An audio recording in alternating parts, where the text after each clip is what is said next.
All right, good afternoon. The time is now 3 o'clock. I call to order the meeting of the Human Services Committee. A copy of this agenda, or a copy of the agenda for this meeting may be found on the county website under the tab for the legislature. Please silence your phones and electronic devices. And at this time, I ask you please rise for the pledge. I pledge allegiance to the flag of the United States of America, to the republic for which it stands, one nation, under God, indivisible, with liberty and justice for all. Okay, Dory, could you do a roll call, please? Absolutely. Emo. Here. Ellers. Here. Feller. Rivella. Sutherland. Patel. Here. Tui. Here. Ramos. 5 present, 3 absent. All right, thank you. All right, so it is budget season, and we will be reviewing all the budget requests under the departments under the Human Services jurisdiction today. So we are going to start with Danielle Diana Smith, Director of Office for the Aging. Welcome. And I'll need a motion So moved. for the, thank you.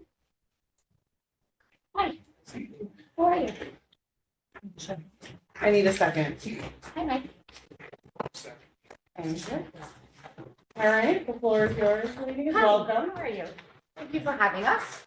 I brought with me, I just want to make just 2 introductions. I have Erin Braun, our new Assistant Director Hello. with us, and Heidi Thurtle is our Fiscal Manager.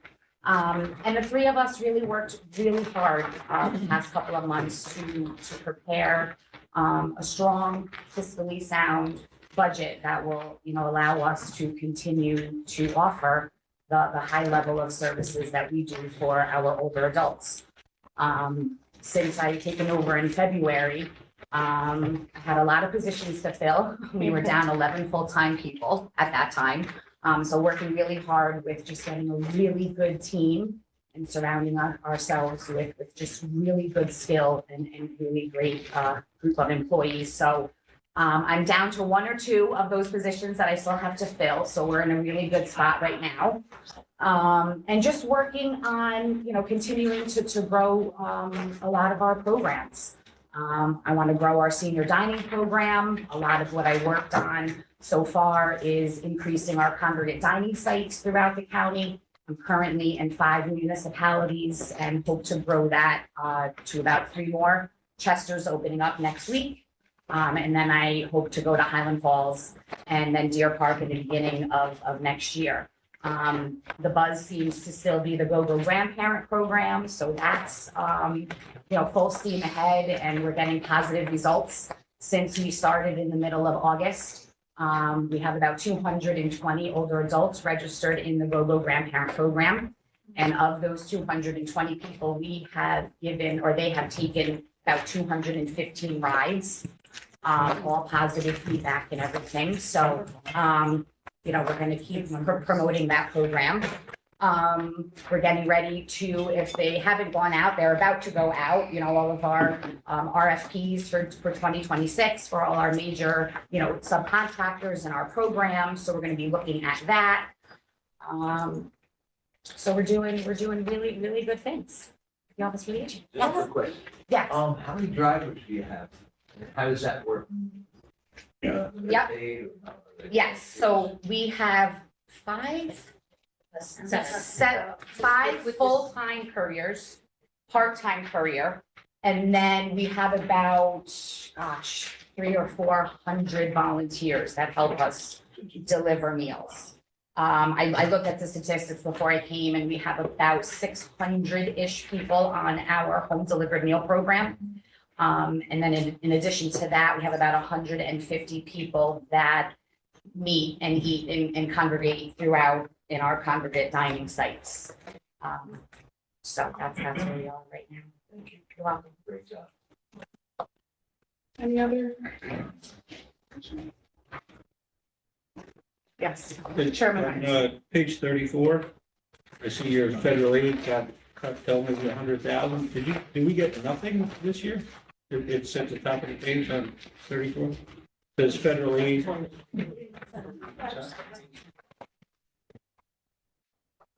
Oh, I was like, are we looking at the I'm on the wrong page, I'm lying. This is ETA. Oh, Turn 2 pages too far. Cancel that. Cancel it, okay. I was like, another And don't worry, we have plenty of time. All right. I have my highlights too soon. Yes, Maureen, can we let the record reflect that legislator Sutherland is here and legislator Tonto has a question? No, just a statement of your state aid was increased by 30.63%. So it's more than half of your budget is the state aid. Correct. Mm-hmm. Currently, 46% of our budget is stated. Which that's Mhm. That's great. Thank you. And on that note, Danielle, when we met, you went over the unmet needs fund allocation. Can you share Yes. that with the committee? So I received $2.9 million in unmet need funding. The state takes a look at our data and some of our wait lists from the previous years. So the data that we pushed through, you know, the age shortage, just took a look at every single phone call that came in, what the gaps in services are, where the needs are. And the state comes up with the dollar amount. So Orange County received $2.9 million to fill those gaps.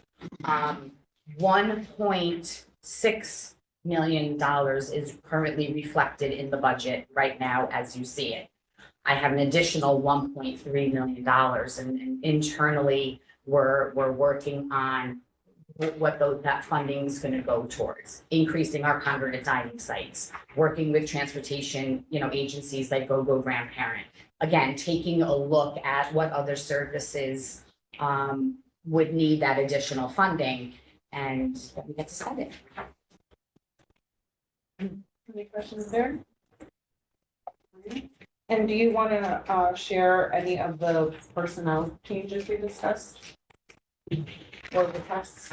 Okay, so what I'm requesting is 2 additional positions.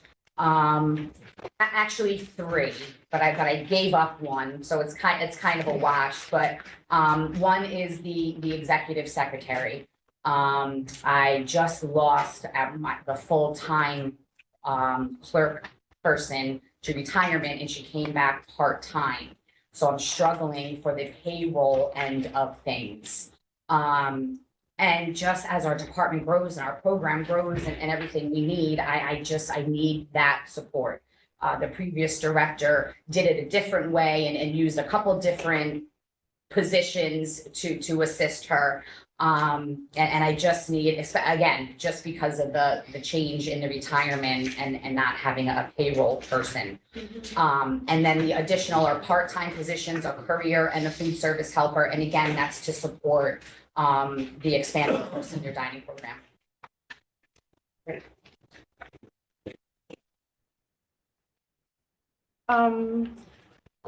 On page 27, line 571820, consulting services. That went up quite a bit. Can you, I'm sorry, which account number was that? the 571820 consult services? So that is in our HEAP program, we've been using a Jean Fucci, who was actually a retiree, that has been consulting and helping with our HEAP program and keeping it running as the need, as we all know, heating and, electric bills in our seniors are particularly being hard hit by the very, very high rates. Our volume of HEAP applications in our office has increased. So while we have a full-time member of staff that is working in HEAP, we also have brought Jean back to help. She's the person that had 35 years of experience in routine DSS and Office of the Aging, and she's helping process those applications. And we also even bring in clerical pool to help with the data entry on that. It's a very, very needed and bustling program. Any other questions? Budget? Anything else you'd like to? I just wanted to, we just updated our department brochure. So I just wanted to make sure everybody had a copy of Thank you. that. And every year I have to do a public hearing for the State Office for the Aging. So I just did that on the heels of our RSVP luncheon. So it gives a really good overview of our department, the clients that we serve, the staffing, our funding, our goals, our accomplishments, our mission, everything about our office. So I just wanted, because I just did this a couple weeks ago, I just wanted to make sure that you all had a copy of that as well. Thank you. And that's it. All right. I'll make a motion to accept the budget. So moved. All right. All in favor? Any opposed? All right. Have a wonderful Some of these for us. Yeah, I'll drop some more, we'll get some more over to your office, so you can have some. Yep. Okay, thank you. Thank you. All right, and next on the agenda, we have Stephen Knopf, Director of Employment and Training.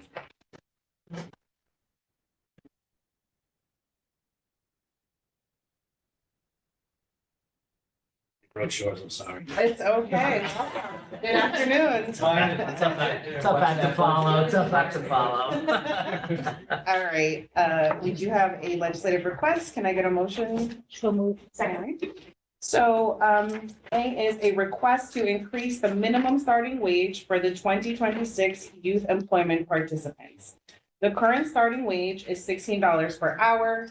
Orange County Employment and Training is requesting the minimum wage be increased to $17 per hour. Funding to come from the operating budget. This is legislative request 273. Okay, I think, Genesis, you and I spoke about this, I think when we met. Our department has changed actually quite a bit over the last, 2 or 3 years. As you all know, we run our summer youth employment program throughout the summer, serve anywhere from 220 to 430 kids, economic disadvantaged in our cities for the most part. What was happening is when we were paying minimum wage, we weren't getting a lot of kids. They were getting jobs elsewhere, maybe making more money, or weren't getting jobs at all.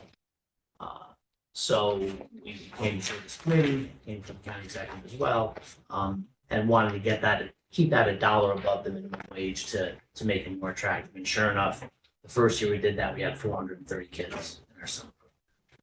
So as that minimum wage keeps ticking up, we just want to try to stay ahead of it. So this is, I think we've had it 16 for 2 years now. I can't recall, but we're just trying to keep ahead of the game. And this will take effect with our youth employment program, which has gone from 2.2 million funded to 2.6 million. So the state has actually given us additional dollars to kind of help out with that wage. So, you know, we've gone from a program to employ economic disadvantaged youth just during the summer to now year round. You know, it was a budget of around $900,000. Now throughout the year, it's close to $4 million. So that is quite a change for our department. It's a great program. I know you're familiar with it. 14 to 20-year-olds, mostly in-school kids, employed, not on the streets, putting money in their pocket. So that's the need for this request. Any questions there? All right, and I just want to commend, I mean, Karina does such an amazing job. Well, that too. I mean, Yes. she's really very committed, so I just want to give kudos to her and the team. Yeah, she's tough. She gets those employers to, Yeah. And that is the key. She has over 80 employers that embrace this program, hire these kids and give them the opportunity. Many of them are hired full-time by those employers after they're done with the program. So that's positive. All right, I'll call the question. All in favor? Aye. Any opposed? All right. And now, onto the budget review, which you can find on pages 33 to 37. Can I get a motion in a second? So moved. Second. All right. Floor is yours. Okay, as I kind of mentioned before, our budget has changed quite a bit over the last few years. The implementation of the youth employment program through the state has actually increased our budget. I believe it's up this year 4.6%, primarily due to that $2.6 million allocation that we are getting. On the Workforce Innovation Opportunity Act, which is that's our job training funds. You know, we train folks, operate our career centers. That funding went up as well. Probably about 2 or 3%, but in the times we're in with the federal government shut down, we were forward funded. The last continuing resolution we did in the spring, so right now we're fine. Obviously I need to change, but we're doing well as far as funding goes. That funding is solid. We have a great relationship with DSS to operate their welfare work program. That program runs either one or two. Christina Patsos will move heaven and earth to make sure we stay at number one for entries to employment. So, that population who is on public assistance, deemed employable, we are one of the best, if not the best in the state in getting those folks to work. So we run good programs, funding solid. So, yeah, that's it in a nutshell. Sounds good. Any changes in personnel that you'd like to share or discuss? No, none that I can think of.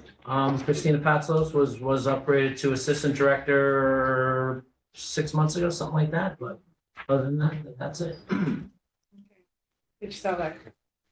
Chairman Hines? You heard my question before, on page 34, that minus, it's 1.76 million at the top of the page for federal aid. Didn't tell you.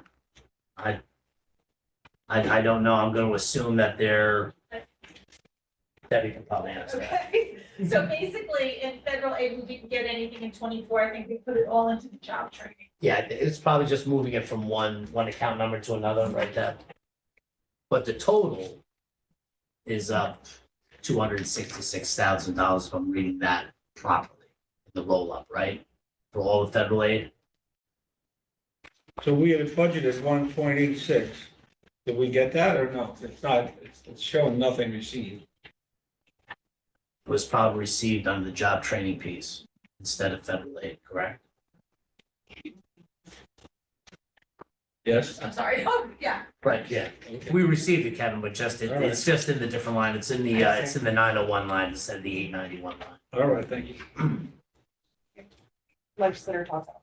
On the same page, about halfway down, 560350 wage accruals. Can you just explain? It's not a huge amount, but it looks, when people look at the percentage, 821.17%. I will defer to my. I figured that was a demo. All right. So basically, in 24, we put it in, we did an accrual. So it's an accrual and then we push it out, right? All right. So we did it in December of 24. So we did it once and then we did the reversal. And this year we did it in February. So that's the accrual. And now we're going to do it in December, correct? So that's the difference. Okay. Thank you. Thank you. Any other- This time. Any other questions on the employment and training? Legislator Toohey? On line, on page 34, 568460, the summer youth program, Yes. that was a nice chunk there, 500,000 increase. That's the YEP program. They're all now, it's not just the summer youth kids, it's year round. So there's a lot more funding in that category. Thanks. There are no more questions. I will, the motion to accept the budget. So moved. Second. All in favor? Aye. Any opposed? Thank you very much. All right, Have a thanks, wonderful everyone. afternoon. Have a great day. Wow. All right. Next on the agenda, we have Christian Farrell, Director of Veteran Services Agency. Welcome. Good afternoon. Thank you, everyone. Can I get a motion to discuss the budget? So moved.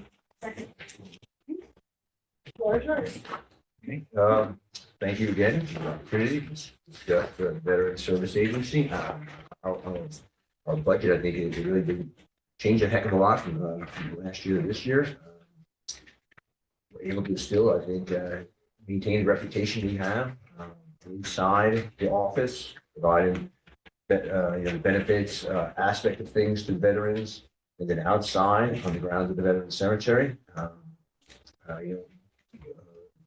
we're able to maintain that and improve what we're doing.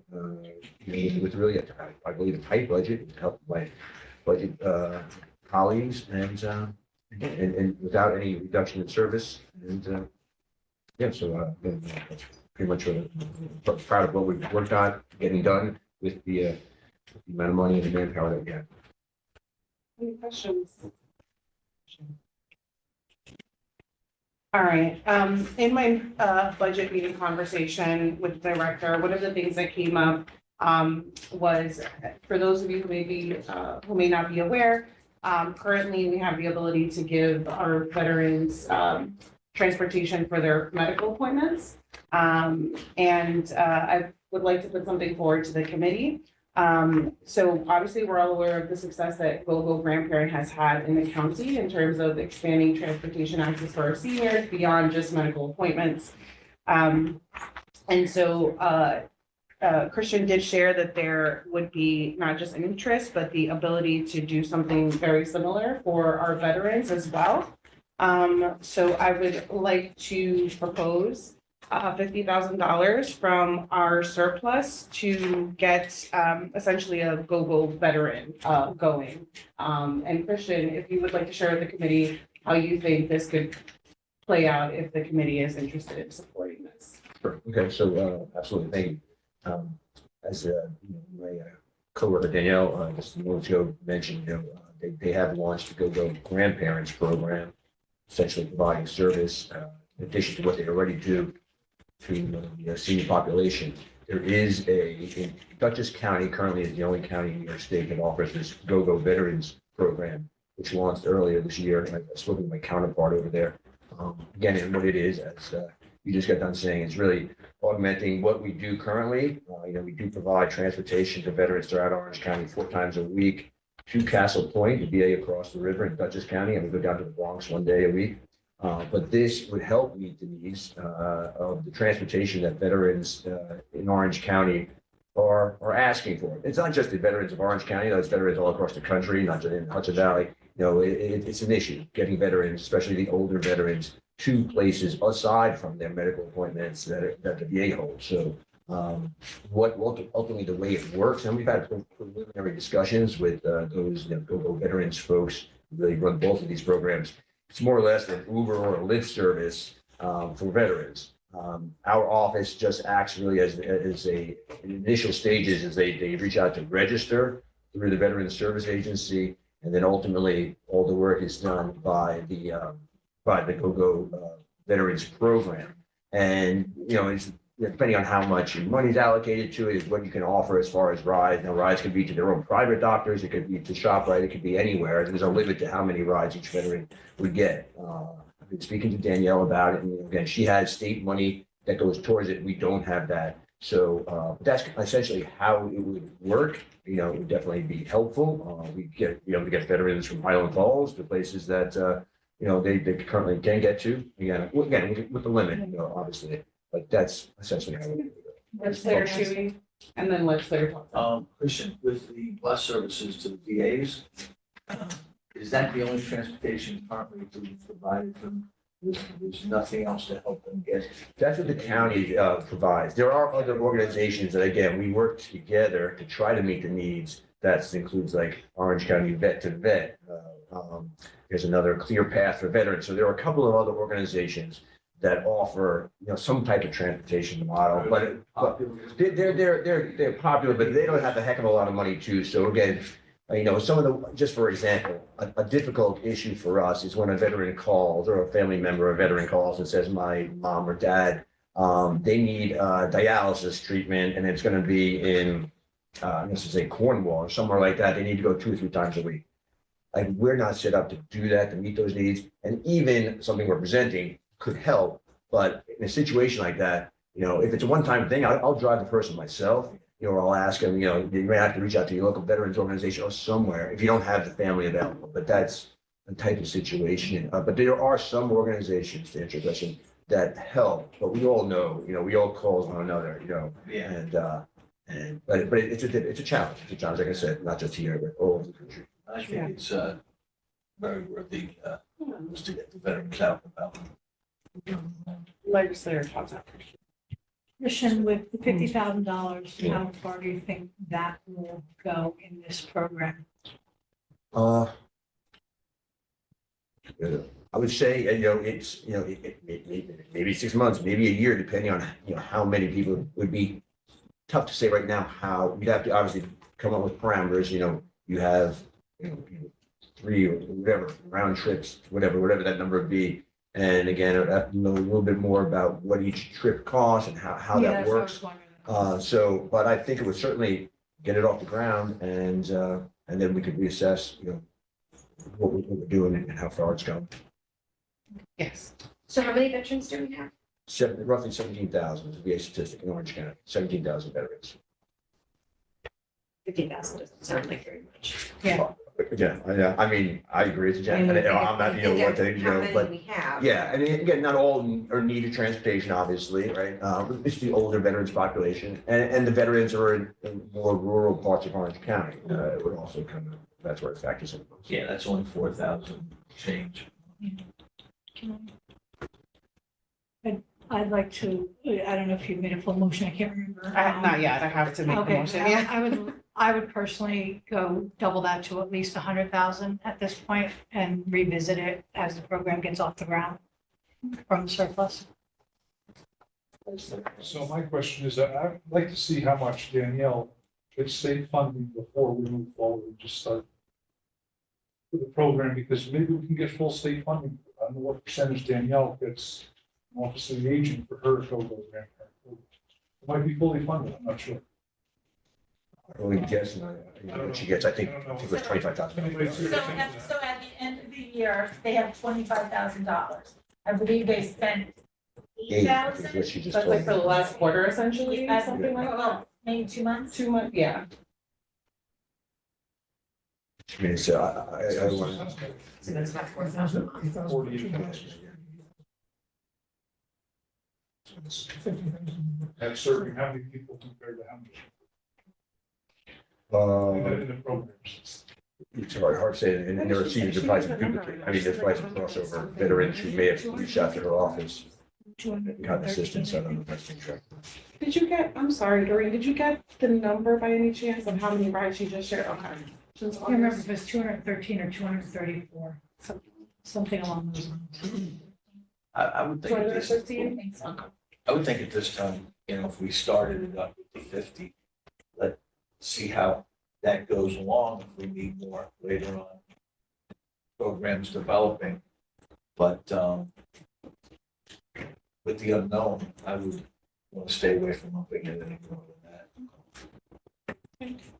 All right.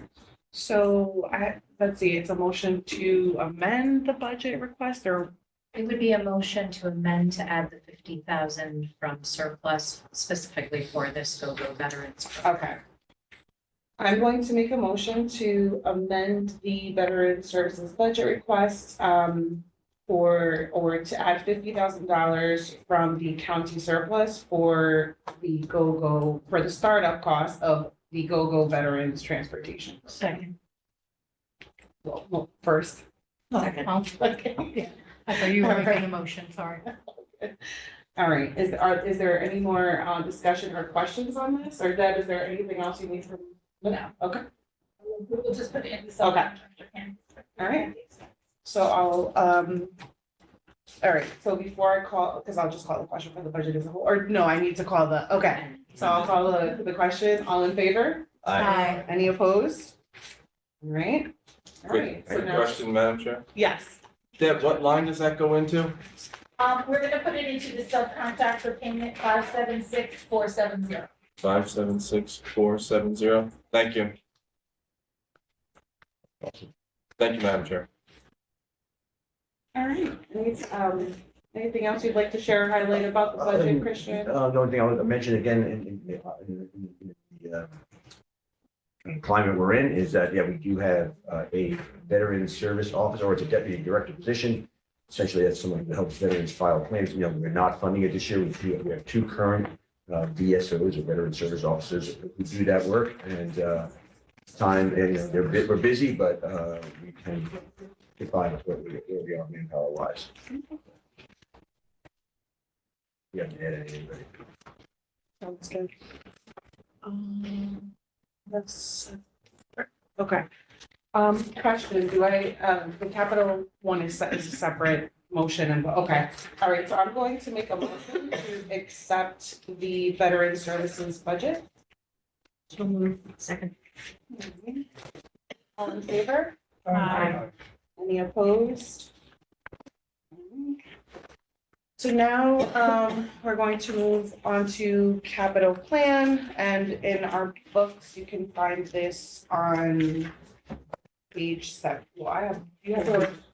Okay. Breakdown on page 7. All right, can I get a motion to discuss the capital? So plan? moved. Second. Christian, the floor is yours. Okay, so, we have two, capital plan requests for the following, for next upcoming year. Zero turn mowers, and then a storage garage at the Veteran Cemetery. Yeah, the Veteran Cemetery, it's still, right now, it's the busiest cemetery in Orange County. It's been that way for the last few years. The equipment is used to just help maintain the grounds, which is just expanding. We moved into a new section. And the storage garage is to house the, right now we have a garage. It's not heated or anything. The equipment in the winter months takes a beating just for being out there, getting its stuff started, and things along those lines. So we store all our equipment. And again, we do everything as much as we can internally, in-house, to keep the cemetery up and running, to include removing snow and all that stuff. The funerals go on not 365, but they go on through the winter. So these capital projects are just to help continue to get keep the cemetery running the way it does and the way people expect it to go. And thank you to everyone in Veteran Services for all the incredible work. Thank you. Thanks so much. Any questions? Just, one more quick one. Just, regarding the expansion, can you just give us a little bit of update on that, where you are with it? Sure. So we had recently expanded, or I should say we got, so the cemetery is 19 acres. In totality, it's, I think we're about 11, maybe 10 or 11 of it's developed. We recently, 1 year. when we talk about expansion, in order to expand to another part of the cemetery, it's a lot of work. You gotta take the trees out, you have to do all that stuff, grade it, get it ready to go. So we have gotten another section of the cemetery in the upper left-hand corner, ready to go. We're currently using that for burials. So that's kind of an update. The seeds that the grass has grown in, it looks fine. Again, in a few months, it won't look so fine because it's going to be in the middle of the winter. But How many, seeds would that be? that'd be about, I think about 3,000. It's going to be good for another, I think about 5 years or so. On the average of 200 plus burials that we're experiencing right now. Thank you, Jim. No problem. Any other questions? And we're not, I'll just, if I can add, just, we're also have laid down the foundation and the groundwork. We're getting, next section of columbariums, which is the above ground option for veterans. We have a section down at the beginning, lower part of the cemetery. That is becoming a more popular option when, the county executive waived that. It used to be a $400 fee. That was waived a couple of years ago. So the demand for those niches has increased. So now we're getting ready to have 4 more coming up. That's kind of an expansion of the cemetery, in the rear of the cemetery. Just one last with, are you gonna have that pavilion type of, where you can do the service up in the middle? Yeah, it actually will be right near, it's going to be at the pavilion in the rear where you can do the services So for, you have 2 right yeah, now. the main circle there is where we do most of them. Sometimes we have to stagger services going at the same time, and then we'll put it at the rear of the cemetery, which is where we can hold services even for those who now will be buried up further up there, and be less.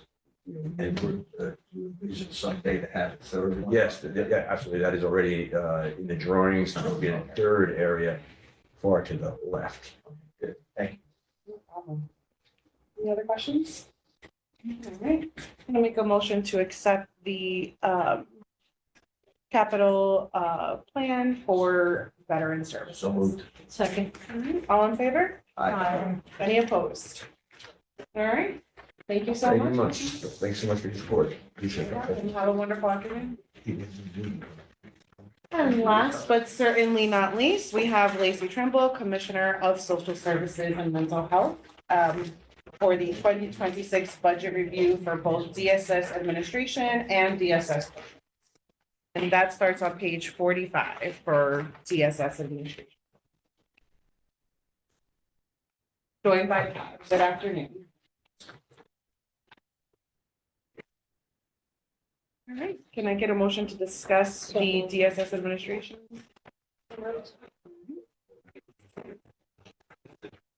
Floor is yours.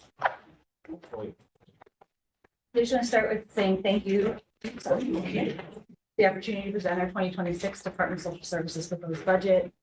As you know, there have been many changes to federally and at the state level that are happening over the next few years. So we did our best to prepare a budget that, takes in what we know today, but doesn't overplan for what may be coming, so that we're in a good position to be kind of agile and move forward in a good way.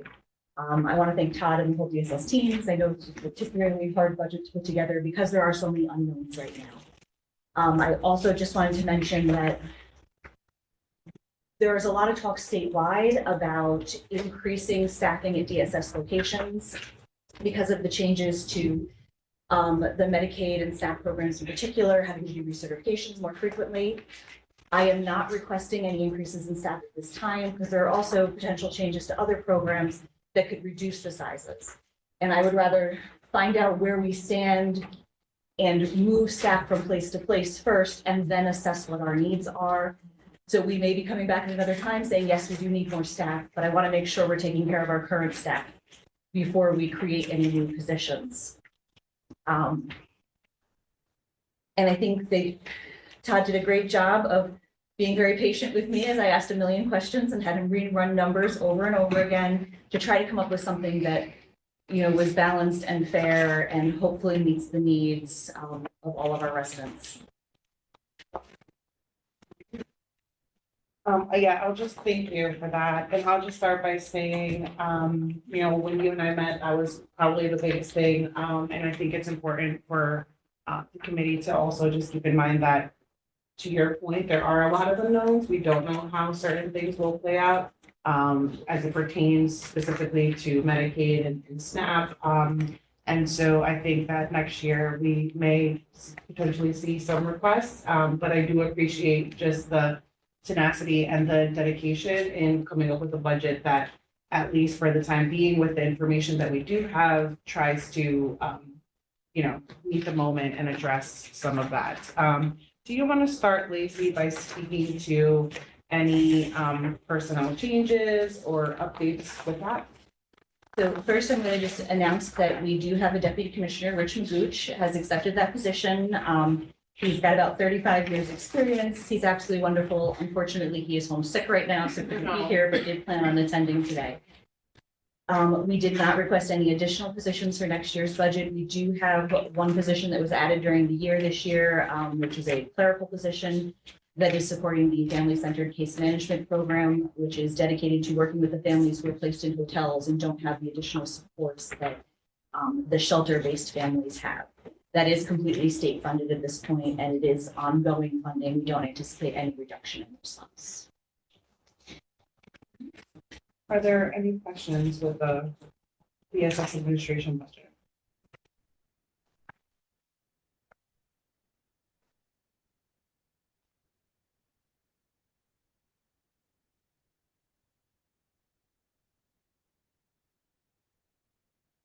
All right. There are no questions at this time. I will make the motion to accept the DSS administration budget request. All in favor? Aye. Any opposed? All right. So now we move on to DSS programs with our pages 55 to 81. We need a motion to discuss that budget. And again, we took a hard look at all of our programs. We really tried to be cognizant of changes, knowing that, our foster care numbers have decreased, our child protective numbers have decreased. And, really made a lot of adjustments based on projections and what we were seeing. I think it's a pretty sound budget. We hope that all of the reimbursement is going to be maintained the way it has been for these programs. Is there any, there's so many different timelines and, when certain changes around, for example, the, SNAP administrative costs shift to, counties and all that. Do you, with that in mind, are there any times next year that you think, the next iteration of the legislature can expect to hear more about any potential budget requests? So for most of programs? the significant changes in the budget align with the federal fiscal year, so a lot of the changes happen in October of each year. So there is the potential for a shift of administrative cost of the SNAP program. We don't know yet what that's going to exactly look like, and it won't be for a full year. The changes to the SNAP benefit happen later. Those are 2027. That's the one that would be a larger financial hit for the county, because right now the county does not provide anything towards the SNAP benefit, only to the administration of the program. That is supposed to be based on the statewide error rate. Right now, New York statewide error rate is sitting at about 12.34%, which puts them in the highest bracket statewide for contributions towards the benefit. From the best of our knowledge and the calculations, we believe the Orange County error rate has never even hit 2%. So our advocacy with our state agencies and with the New York Public Welfare Association is that it really should be based on how a county is doing, not how the state is doing and how they allocate those costs. Because our team is doing a really great job of keeping the errors very low. And that's probably an overestimate of our error rate, because it's $56 higher or lower than what it should have been is the threshold for the errors as they're calculating it, to the best of our knowledge, at least at this point. We weren't able to determine how many were above or below that $56. So that less than 2% includes all errors, which may not have hit that threshold. So really just an amazing job by the team. Joe, Yes, Oh. legislator Tui. just on page 57, line 574,710 for daycare. That was a $2.43 million increase. And I know with everything everywhere going up, what would you say the top 2 or 3 main things that contributes to that 2.4 million? And Todd can correct me if I'm wrong, but I believe that is just that what we believed our allocation was going to be at the beginning of last year was actually more in state allocation. So that's what I came kind of late in the year to move the money in, because we thought we were going to receive closer to 10 or 11 million and we received the 13 million. So that's a state allocation that we received for the amount. Our indication is that it's going to remain flat at this point, so it won't be an increase. Daycare is a very complicated program because people are eligible for a full year, so we have to be very careful in planning to make sure that we can cover all of the costs for everybody who's eligible for that full next year.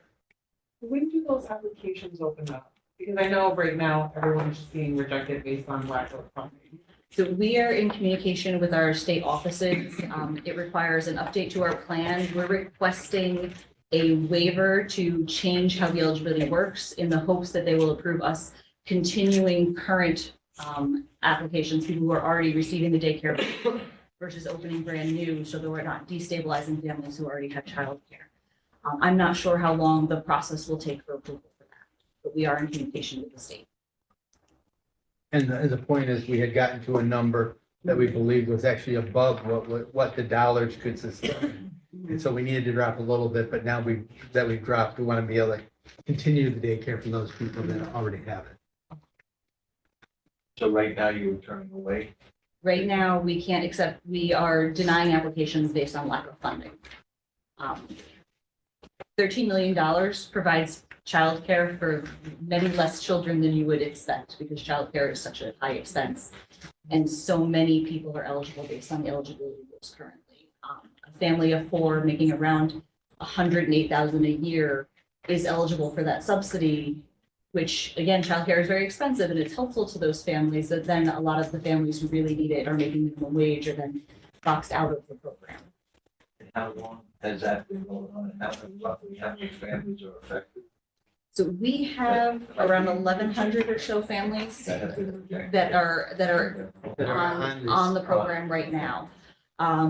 There are families who are on the program that did not get to renew and stay in the program because we ran out of funding and there was no additional funding from the state. We looked at the numbers, there's really no way that we could see to fill the hole because it's such a big hole. $13 million is only around 1,100 families being covered. So it's, the number would be astronomical. So How many families you figure that are not able to get? So if you're looking at everybody who's eligible, it's a very large number. The ones we've turned away is in the hundreds. I can get a new number, but last I saw was around 154 who were denied for either lack of funding or not being eligible for the program. Can you also speak to the changes in HEAP? So HEAP, last year, HEAP was up to 2 emergency benefits, a regular benefit, and a clean and tune and furnace repair. This year, the state has informed us that it will be 1 emergency benefit, 1 regular benefit, no clean and tune, no repair.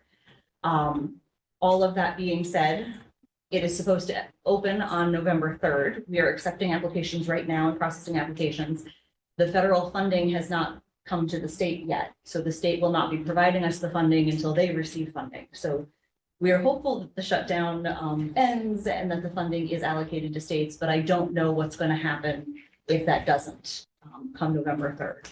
We've already had our first Code Blue night where we dropped below 32. So it's a big challenge for us and not something that it has an easy solution at this point. There are some programs, Recap, for example, that has winterization and does some of that work. One of the things that we've been doing with the lack of the clean and tune options and the furnace repair options is that some of the individuals who are eligible for the HEAP program normally to get those extra benefits may be eligible for temporary assistance to help with furnace repair. So we are cross-training our HEAP workers with our TA workers in order for them to do those applications as needed. It won't be everybody, the eligibility requirements are slightly different, but it will help some people because it's more cost effective for us to help them fix that broken furnace than for that individual to become homeless and then us have to help house them as well. And just to be clear, those changes came from, the HEAP funding came from the federal level. So the changes came from the state level based on the anticipation of a flat allocation. Last year, the state ran out of HEAP dollars.